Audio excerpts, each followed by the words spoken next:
Stuck in traffic? Tired of walking? Tired of waiting?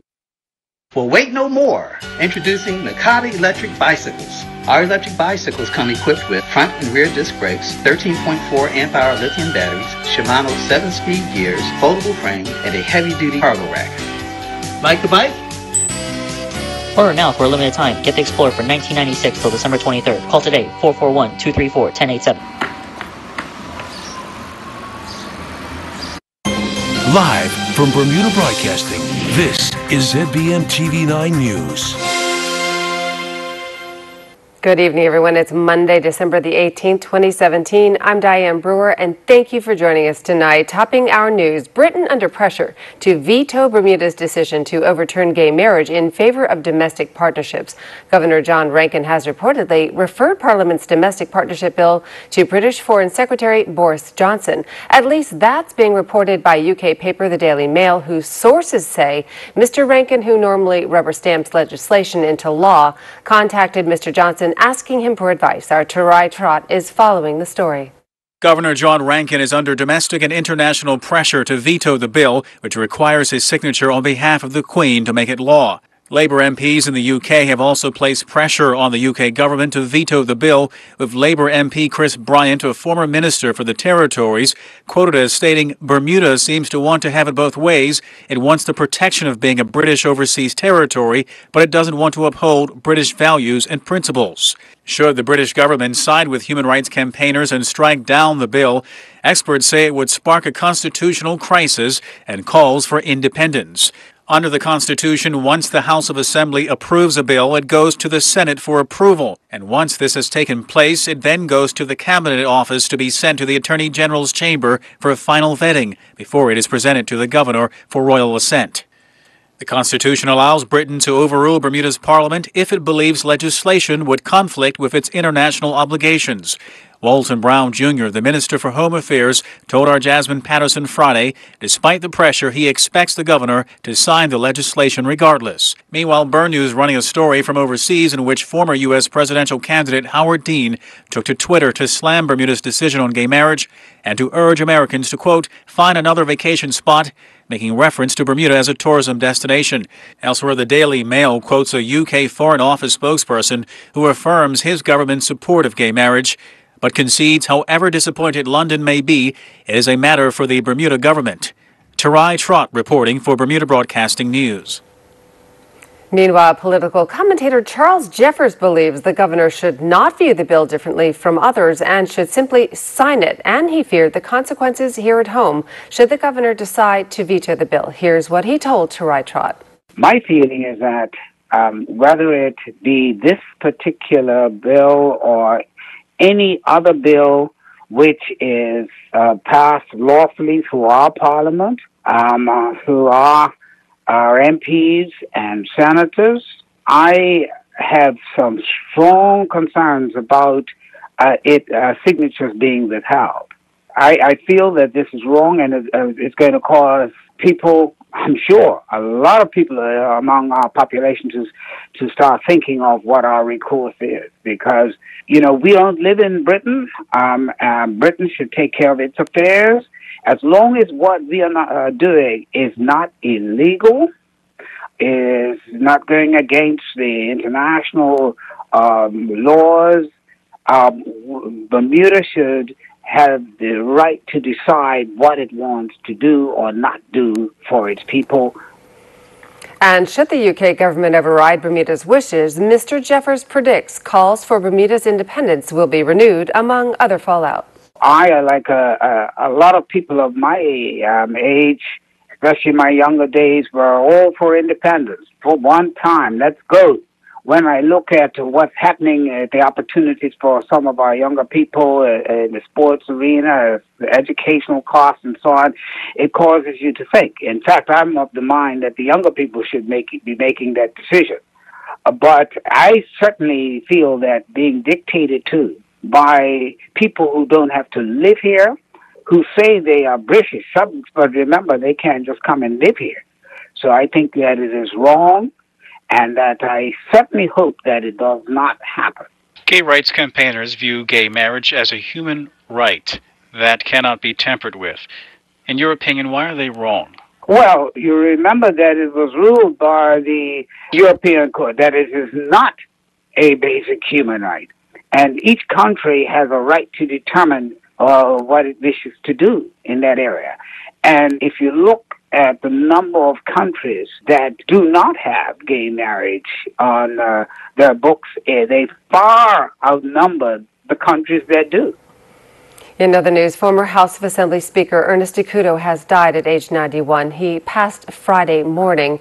Mr. Acuto will be known for his tenure in the House from 1972 until 1993 for the constituency of Smiths North.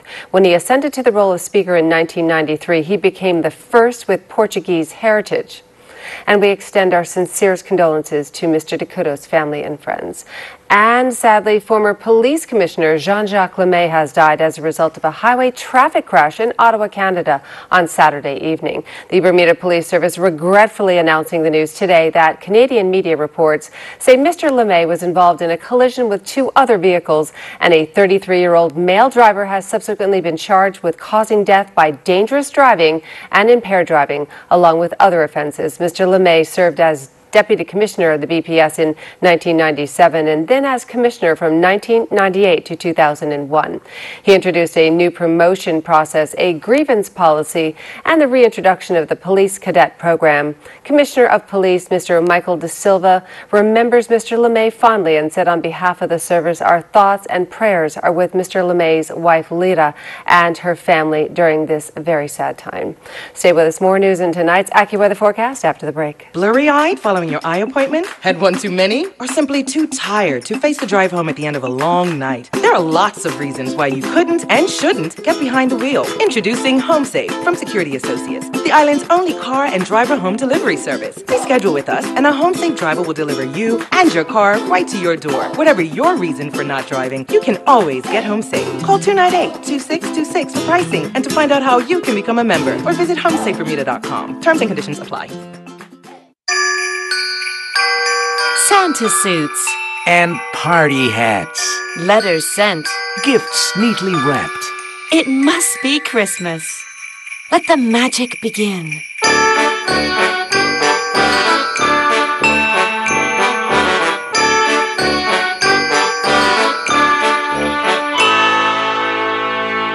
Merry Christmas and a Happy New Year. Colonial, where people come first. Imagine your home working as hard as you, harnessing the power of the sun. While you work, we work. Think solar with BAE. Imagine more power, more often with BAE. Welcome back. Well, some 1,500 toys are donated to the Salvation Army's annual Christmas drive to benefit underprivileged families in the community. However, this year they are coming up slightly short. Jasmine Patterson has more. Christmas hampers filled to the brim with holiday essentials are being delivered by the hour. Food supplies are generally well stocked, but it's the gifts for children this season that are slightly sparse. The only shortage we have right now is for children 11, 12 years old. They just seem to be the children that are hard to buy for, so everybody kind of says, no, I'll take the younger kids. And we suggest, to make it very easy, we suggest gift certificates. Salvation Army's dedicated staff have been working around the clock to ensure no one goes without. We actually are still in need of non-perishables because we did do the government agencies on Friday, seniors today, but we have the main on Wednesday, which is going to be about another 500 hampers, just in Hamilton, and we also do Somerset and St. George's. So we're still looking for non-perishables. Ms. Gordon has seen more singles coming to use their services compared to last year. We have a lot of single people this year, which I saw that about 5 years ago. We also see the trend of single fathers with children, which is growing. I noticed it last year, and I see it even more this year. So, you know, different years bring different trends. But there are some who have found their footing. This year, I've had a few families say to me, then I'm good this year, give it to someone else. So I don't know if it's an upswing in the economy or maybe they've chosen to go somewhere else. Some good news, though, volunteers have been more than willing to help. The numbers have been great, but I've had to kind of cut it down because of the size of the building, and sometimes you have too many bodies in one place, but they've all been willing. And the ones that we've had, I even tried to overlap them. Somebody come in the afternoon, someone come in the morning. So volunteers always rather appreciated, and they've done a fantastic job this year. Non-perishable foods and toys for children can be dropped off at the Salvation Army's headquarters on Roberts Avenue. Jasmine Patterson reporting for Bermuda Broadcasting News. Please do give if you can. In other news, December 11th was a special day for Bermudian pilot Finney Holder as he guided a JetBlue airline into the LF Wade International Airport with much fanfare. Mr. Holder has had several jobs with smaller airlines before getting the call from JetBlue. Mike Sharp has his amazing story. My career started actually in Bermuda. I went to Mount St. Agnes Academy. I actually left there at the ripe old age, about 11 or 12, and went away to Florida Air Academy in Melbourne, Florida. That's where my quest for flying was able to start. So I graduated there in 1992 with my private pilot's license, and then I went on from there to Alabama A&M, where I went to college to pursue a degree in business aviation and business administration. After pursuing those dreams, I found myself in Florida right around about 1995, 96, where I worked for a few years before attending flight school, which I graduated from a school called TAV Express International, which is a standalone flight school, in right around 2003. From that point in time, I got my first job, luckily, right out of flight school, flying cargo planes, which are air cargo carriers is the name of the company. That's based out of Milwaukee, Wisconsin. The basic general flying for that is you're flying night freight, and you're flying in many different types of bad weather, from rain, snow, ice, thunderstorms. It's really a time-building company, and you're doing on-time freight. So most of that work in those times were done for FedEx and UPS. So we used to fly into smaller cities that they were not allowed to go to, pick up their freight and deliver to their main hubs in Memphis, Tennessee, and Louisville, Kentucky. 4 years of doing that put me at the right control to be a captain at Florida Air Cargo Carriers. And then from that point in time, after 4 years, I ended up at the regional airlines, which is flying for the major commercial airlines. I went to a place called Continental Airlines, which is called Continental Express. There I spent 10 years flying in and out of the New York area, Houston area, and the LA and San Francisco area. And we normally did the same thing, picking up passengers for the major airlines and delivering to their hubs for travel around the world. And that was there as a first officer and a captain for a better part of 10 years until November 2015. I was lucky enough to get the call and get hired by JetBlue Airways. And from that point in time, the last 2 years or so, I have been with JetBlue Airlines. And I've been loving every minute of it. So now I am flying not just domestically, but I'm now flying internationally at this point in time with JetBlue Airways. And you have flown home, as they say around here, for the first time. Yes. I was very blessed to get my first trip to Bermuda on December 11th, 2017. It was from Boston, Massachusetts, down to Bermuda. Very lovely flight. It was Flight 203. Wasn't expecting all the fanfare, but, I actually tried to sneak in and make it just a regular, normal flight. But it didn't turn out that way. You know how... All right, once again, I tried to make it a normal flight into Bermuda, Of course, I was very excited to be coming home for the first time, but I was actually trying to do my normal job and just make it home and enjoy it a little bit. But nonetheless, everybody found out, as we Bermudians go, the work gets around pretty fast. So I was pleasantly surprised. Not bad to have all the fanfare, but the main objective of that is that since I've done that, I hope that I can inspire many, many young Bermudians to pursue their dreams, no matter what career path they're taking. Inspirational indeed. Turning to weather news, cloudy with a few showers for our Tuesday. Here's the latest from AccuWeather headquarters. AccuWeather is presented by BF&M Insurance Group. We now go to AccuWeather headquarters. The BF&M Insurance Group is pleased to bring you tonight's AccuWeather forecast. Good evening, Bermuda. I'm your AccuWeather meteorologist, Daji Aswad. Today, we were under the influence of high pressure, so that means we had a very nice and dry day in terms of wet weather. As we head into tonight and tomorrow, we will begin to see wind pick up as well as some spotty showers due to our approach of our next frontal system. So our current conditions here across the island, temperatures in the upper 60s and humidity at 68%. We do expect our winds to be coming out of the southwest, 18 to 22 knots. And that's definitely be on the windy side. Water temperature 71 degrees, waves in the reef 1 to 2 feet, waves out 4 to 7.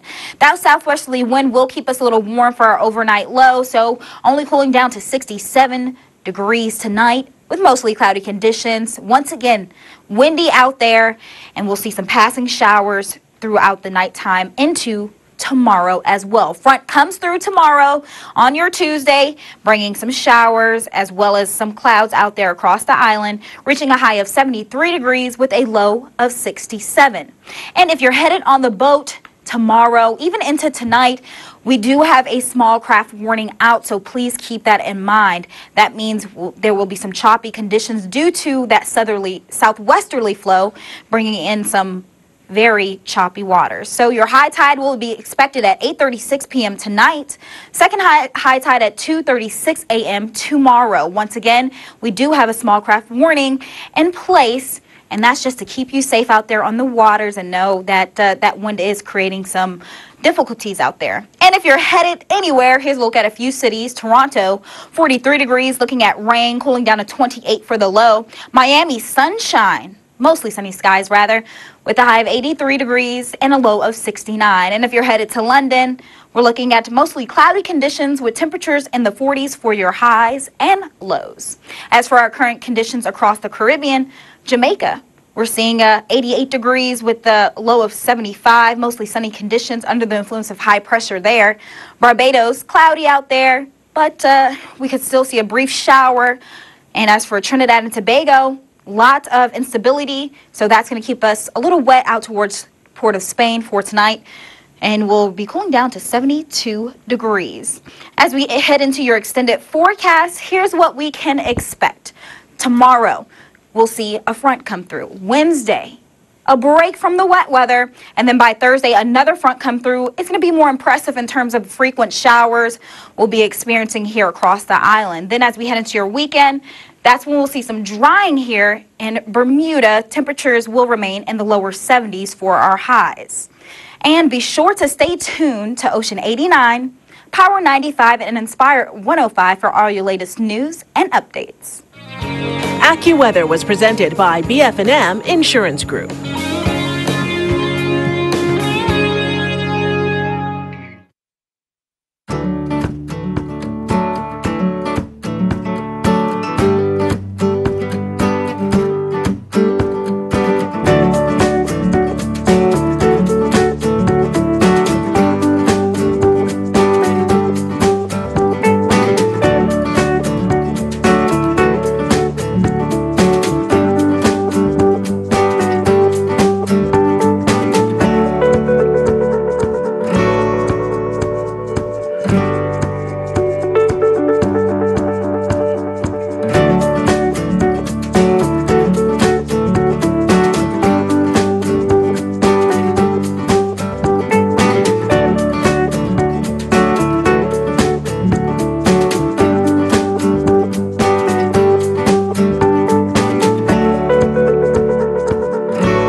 security.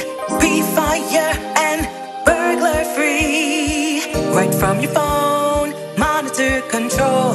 Lock safes, doors, gates, business, family safe. You're on the go, and that's okay. BSG with you every Bermuda Security Group, your security, life safety, and monitoring experts. We're with you every step of the way. Bermuda Security Group, BSG.BM.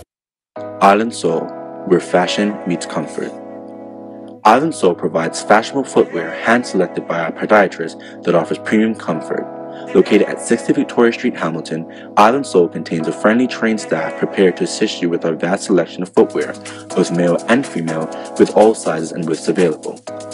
Compression and travel socks, amongst other accessories, are also available in addition to a shoe modification and repair service, making Island Soul a one-stop shop for all your footwear needs. Hi,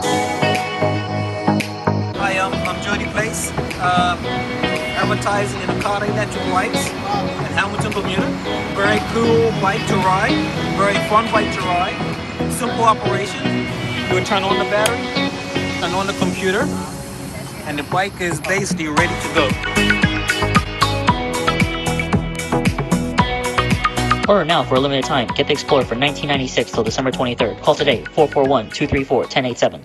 Turning to sports, Delray Rollins helped Sydney win 2 trophies. Tucker Murphy began his run to qualify for the Winter Olympic Games, and the draws for the Friendship and Shield semifinals were made. Earl Baisden has the details in tonight's sports package. Delray Rollins was named the Kingsgrove Sports 2020 Cup Final Man of the Match as he helped guide the Sydney Cricket Club to a 36-run victory over Penrith Cricket Club at the Sydney Cricket Ground. Sydney won the toss and scored 158 for 7 in their 20 overs, with Rollins leading the batting, scoring 57 runs off of 42 deliveries. He hit 4 fours and 4 sixes in his inning. In reply, Penrith Cricket Club were bowled out for 122. Rollins finished with figures of 4 overs, 1 for 26. Earlier in the day, Rollins and his teammates won their Sixers Conference Final against Sutherland by 32 runs. Sydney won the toss and elected to bat, and they scored 147 for 5 in their 20 overs, with Rollins scoring 8 before being run out. In reply, Sutherland Cricket Club were restricted to 115 for 9. Rollins bowled figures of 4 overs, 2 for 21. He also held on to 2 catches. Tucker Murphy began his bid to reach the 2018 Winter Olympic Games in Pyeongchang, South Korea, when he competed in the Seafield International Cross-Country Skiing event in Austria. Tucker gained 303.24 points when he finished 89th, clocking a time of 47.16, taking part in the National Championships men's 15-kilometer final.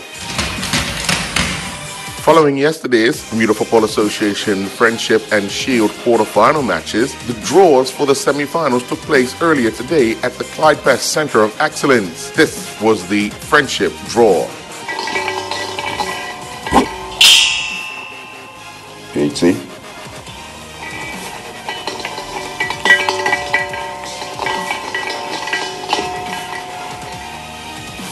Play Robin Hood.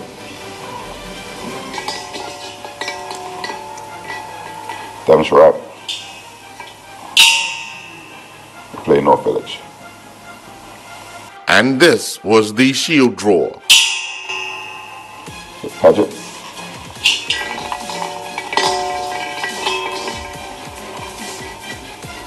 We play Wolves.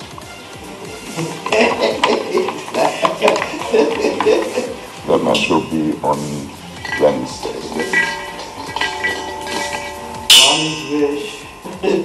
BAA, we'll play Rangers. The PHC Robin Hood match will be played on Tuesday, December 26th at PHC. North Village versus Devonshire Cougars will be played on Wednesday, December 27th at BAA. Match kickoff times will be 12 p.m. for Shield on December 26th and 2:30 p.m. for the Friendship. On Wednesday, there will be a 7 p.m. kickoff for the Shield and 9 p.m. for the Friendship matches.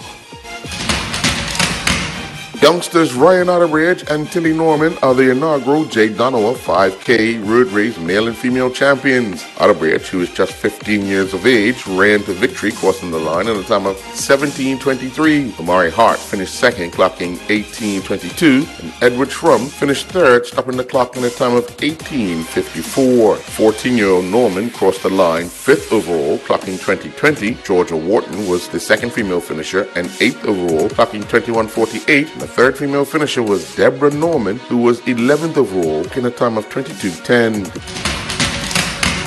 Bermuda Bicycle Association hosted a time trial and the third cyclocross race of the season. The distance for the time trial was 13.4 miles, with Dominic Mayo clocking the fastest time of 30:14. Caden Hopkins was second in 30:53, and Adam Kirk finished third in 32:31. In the cyclocross race at Shelley Bay Field, Charles Swart clocked the winning time of 33:30. Liani Burdenson was second in 33:35, and finishing third with a time of 34:07 was Hans Hershey. Jillian Teixeira, Patrick Nisbet, and Tyler Lopes all concluded competing in the CSI2 Leer Househoff International Horse Jumping event in Belgium during the 1.30 meter to 1.35 meter CSI2 Table A in two phases class. Teixeira and Amarula finished 8th. They clocked a clear round time of 32:72. Nisbet and Quick Z finished 15th, clocking a clear round time of 34:56. In the same class, Nisbet also mounted Da Vinci. They finished 20th, and they clocked a clear round time of 36:14. Lopes riding Escalada finished 62nd. They clocked a time of 46:25, and they had 8 penalty fault points. Meanwhile, the Bermuda Harness Pony Racing season continued at the National Equestrian Center on Visa Street yesterday. Christian Truin in the bike of It's All About Me won the 104-4 and faster time bar class, clocking a time of 105-1. Ryan Burrows and Simfield Hard Times finished second in 105-2. Andrea Westerfield in the bike of Real Patrol finished third in 105-3. The 106-1 to 107-1 time bar class saw a Big Mean Machine move one leg out, and Nick Costa in the bike taking line honors, clocking a time of 107 flat. In progress with Candice Martins finished second, clocking 107-1 with a time of 107-3. Saw Park Ranger and Edward Roke in the bike finished third. Inwood's Generation and Casey Truin finished fourth, clocking a time of 108 flat. Madeline Moore competed in the England National Winter Swimming Championships. Moore, competing in the women's open 50-meter freestyle, finished 22nd overall, touching the wall in a time of 26:87. I'm Earl Baisden with Bermuda Broadcasting Sports. Ask a Bermudian why we love our Bermuda, and we might say because of the clear blue water and the pink sand. We may mention our way of talking and how we look out for each other, or our pride of place, and how coming home after a long absence feels like a return to paradise. Whatever we say, our response is always honest, real, and heartfelt. Why do you love Bermuda?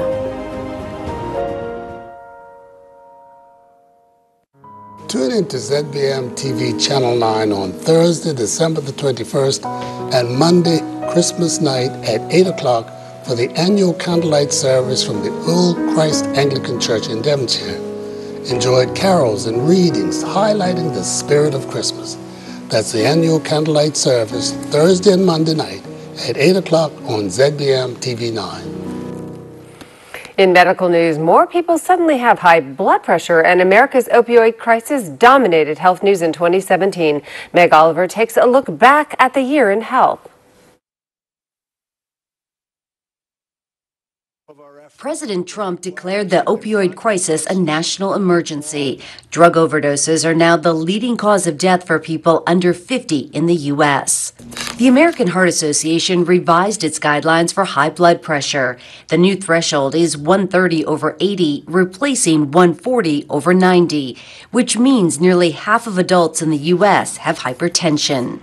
A game changer in the treatment of multiple sclerosis, the FDA greenlighted Ocrevus, the first drug approved to treat a severe form of MS. Just slowing down the progression. If nothing else, it just allows you to do the things that you're doing now longer. The FDA also approved the first gene therapy for leukemia. CAR-T removes a patient's T cells, then modifies them in the lab to destroy cancer cells. This is a brand new way to treat cancer. The American Cancer Society reported a sharp rise in colorectal cancers in millennials and Gen Xers. I didn't even think that young people could get colon cancer. Poor diet, lack of exercise, and obesity may be to blame for the increase. The number of people having strokes is dropping in the U.S., except among women, who may have difficulties spotting the warning signs, including fatigue and muscle weakness. Doctors in Dallas celebrated the birth of the first baby in the U.S. born to a mother who had a uterus transplant. The boy was delivered in a scheduled C-section. There was something so exciting about this because the patients are so excited. A team of doctors in the U.S. and South Korea repaired a faulty gene in a human embryo for the first time. The controversial process of gene editing could help prevent thousands of genetic disorders. New national guidelines aimed at reducing peanut allergies recommend most children start eating foods that contain peanuts when they are infants. And two major studies suggest drinking coffee, caffeinated or decaf, will help you live longer. Researchers said the antioxidants found in coffee may offer protective benefits. And that's a look at this year's top health stories. Meg Oliver, CBS News. And that's our newscast for tonight. I'm Diane Brewer. Thank you for joining us. Have a wonderful evening. Good night.